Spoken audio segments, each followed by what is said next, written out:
Hello friends, నిన్న episode చూశారు కదా, ఎలా అనిపించింది మీకు? సండే ఫండే బాగుంది. తర్వాత ఎపిసోడ్ అంతా అవినాష్మయలాగా ఉంది. మొత్తం అవినాష్ అవినాష్ అవినాష్ అని. అయితే అవినాష్ రోహిణి వాళ్ళే వైల్డ్ కార్డ్స్ వచ్చిన తర్వాతే షో కొంచెం చూడటానికి బాగుంది. అది మాత్రం వాస్తవం. అంతకుముందు ఎంటర్టైన్మెంట్ చేసి వాళ్ళు ఎవరున్నారు అక్కడ? గురు గేములు పెట్టుకొని వాడినట్టు పంపిద్దాం, ఏమినట్టు పంపిద్దాం, ఈ ప్లాన్లే తప్పితే ఎంటర్టైన్మెంట్ చేద్దాము, సరదాగా మాట్లాడుకుందాం, పాటలు పాడుకుందాం, డ్యాన్స్ వేసుకుందాం, డ్యాన్సర్లు కూడా ఉన్నారు. అయినా కానీ ఎవ్వరు ఏమీ అసలు ఎఫర్ట్ అనేది ఎవరూ పెట్టలేదు. వైల్డ్ కార్డ్స్ వచ్చిన తర్వాత అవినాష్, రోహిణి, తేజ వీళ్ళు వచ్చిన తర్వాతే హౌస్ కొంచెం చూడటానికి కానీ ఎపిసోడ్లు చూడటానికి కానీ కొంచెం బాగుంది. సీజన్ 8కి వాళ్ళే కొంచెం చూడాలనిపించే విధంగా ఉంది. ఇప్పుడు అవినాష్మయ అంటే కొంచెం అవినాష్ కామెడీ కూడా నిన్న బాగానే చేశాడు. దానివల్ల అవినాష్ అని ఫైనలిస్ట్ అంటాం, నాకు చాలా బాగుంది సార్, మళ్ళీ అనండి సార్ అనిపించుకోవటం, తన కోరిక ప్రతిసారి అనిపించుకుంటున్నాడు. బాగానే ఉంది. అసలు పృథ్వీ ఎలిమినేట్ వెళ్ళిపోతుంటే అంత గెంతింది, తన చుట్టూ తిరిగింది, కొంచెం కూడా సింపతి లేదు ఏందబ్బా. కొంచెం కూడా ఫేస్లో ఫీలింగ్ కూడా రాలేదు. వెళ్ళేటప్పుడు గేట్ దగ్గర నిలబడింది, మామూలుగా అందరిలాగే అగ్గిచ్చాడు, అందరిలాగే మాట్లాడాడు, వెళ్ళిపోయాడు. స్టేజ్ మీదకి వెళ్ళాడు పృథ్వీ.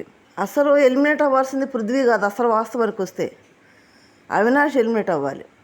కానీ అక్కడ ఫైనలిస్ట్ అయిపోయి బతికిపోయాడు. నా అవినాష్ కుక్కతోక మామూలు కాదు, నేను నక్కతోక దొక్కొచ్చి అంటారు చూడండి, తోక కాదు నక్కనే దొక్కొచ్చాడు, పిచ్చకి నవ్వు తొక్కొచ్చాడు లోపలికి. అందుకే మరి ఫైనలిస్ట్ అయిపోయాడు. డేంజర్ జోన్లో ఉంటే ఒక్కసారి విష్ణు షీల్డ్ కాపాడింది, ఫైనలిస్ట్ అయిపోయాడు.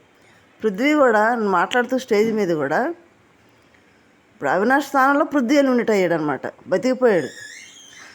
పృథ్వీ స్టేజ్ మీద కూడా సూపర్ హిట్ అట్టర్ ఫ్లాప్ పెట్టమంటే అవినాష్ని, రోహిణిని పెట్టాడు. ఎందుకంటే నామినేషన్లోకి రాలేదు కదా, రోహిణి ఇంతవరకు రాలేదు. అవినాష్ వచ్చాడంటే ఒకసారి ఎవిషన్ షీల్డ్ తోటి గెలిచి వెళ్ళిపోయాడు. రోహిణి అసలు రాలేదు, వస్తే బాగుండిద్దనే పృథ్వీ కోరిక. అంటే ఓటింగ్ ఎలా ఉంటుందని ఒకటో పక్కన పెడితే రోహిణి నామినేషన్లకు వస్తే వెళ్ళిపోతుందని హౌస్లో కూడా అన్నాడు పృథ్వీ, చాలాసార్లు అన్నాడు. రోహిణి నామినేషన్కి వచ్చిందంటే మాత్రం వెళ్ళిపోతుంది, ఇంతవరకు రాలేదు కదా, ఓటింగ్ ఎట్లుందో తెలియదు కదా, వెళ్ళిపోద్దని అట్ట మాట్లాడాడు. అదే నిన్న కూడా అంటున్నాడు. తర్వాత సూపర్ హిట్ ఎవరంటే నిఖిల్, నబీల్, విష్ణుని పెట్టాడు. వీళ్ళు సూపర్ హిట్టా? గేములు బట్టి పెట్టాలి కదా, గేములు పెట్టి ఎఫర్ట్ పెట్టాలి కదా. వెళ్తూ కూడా గ్రూప్ గేములు అబ్బా, వీళ్ళు మారరు. వీళ్ళు అసలే బయట నుంచి వచ్చి అందరూ గ్రూప్ గేమ్ ఆడుతున్నారు, విడిపోండి అని చెప్తుంటే ఆ గ్రూప్ గేమ్ని మీరు విడిపోయారు, నేను కొనసాగిస్తానని నబీల్ దూరిపోయి గ్రూప్ గేమ్ నడుపుతుంటే ఈయన వెళ్తూ కూడా గ్రూప్ గేమ్ లెక్కే సూపర్ హిట్ నిఖిల్, నబీల్, విష్ణు అని పెట్టి వెళ్ళాడు. ఆటకను చలాగుండే అమ్మాయి అంటే సంబంధం ఉంది ఏమన్నా? గేమ్లో కదా సూపర్ హిట్ ఎవరు పెట్టమన్నది, చలాగ్గా ఉంటుందంట అమ్మాయి, అందుకని విష్ణు సూపర్ హిట్ అంట.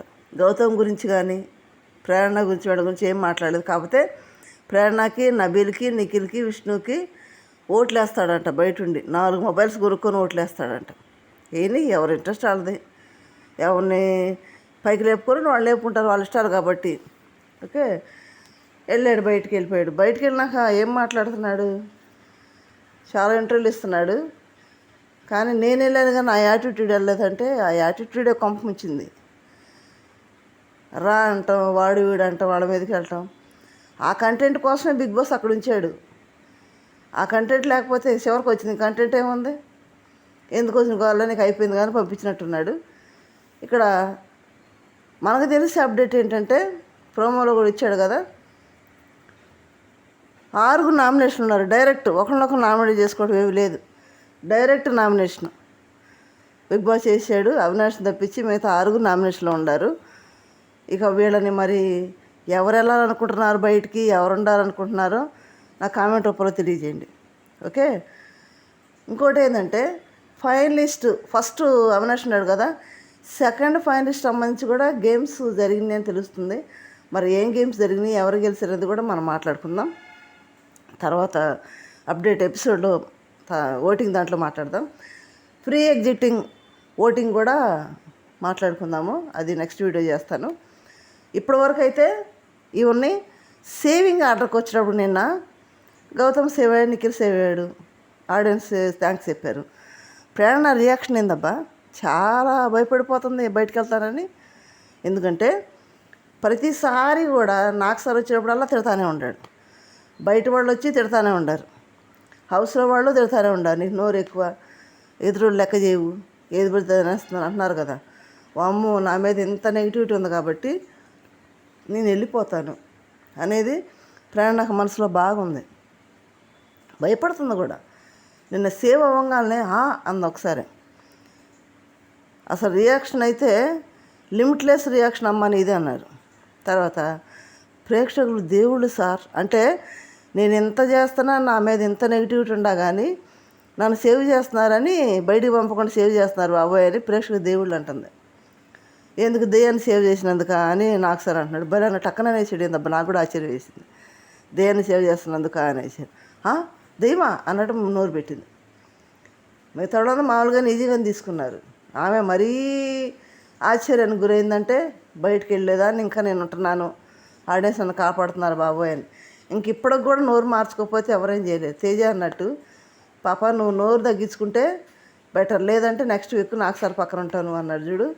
అది కంట్రోల్ అయితే బాగుంటుంది. మరి కంట్రోల్ అయిద్దా చేసుకుంటే లేదనేది ఇంకా ఆమె ఇష్టం. ఇప్పుడైతే 6 నామినేషన్లు ఉన్నారు. గౌతమ్, రోహిణి, నిఖిల్, నబీల్, విష్ణు. వీళ్ళల్లో ఎవరిని ఉంచాలనుకుంటున్నారు, ఎవరిని బయటికి పంపించాలనుకుంటున్నారు, టాప్ 5లో ఎవరు చూడాలనుకుంటున్నారో నా కామెంట్ రూపంలో తెలియజేయండి. మీ ఇష్టమైన కంటెస్టెంట్కి మాత్రం కంపల్సరీ ఓటేసుకోండి. ఎందుకంటే మళ్ళీ ఇప్పటి వరకు ఇష్టంగా చూశారు, మళ్ళీ డేంజర్ జోన్లోకి బయటకు వెళ్తే మీరు బాధపడతారు. అది కాకుండా ఎవరు రిలాక్స్ అవ్వకుండా చక్కగా ఓటింగ్ వేసుకోండి. ఎవరెవరికి ఓటేస్తున్నారో కూడా నా కామెంట్ రూపంలో తెలియజేయండి. లైక్ చేసి, షేర్ చేసి, సబ్స్క్రైబ్ చేయండి. Thank you.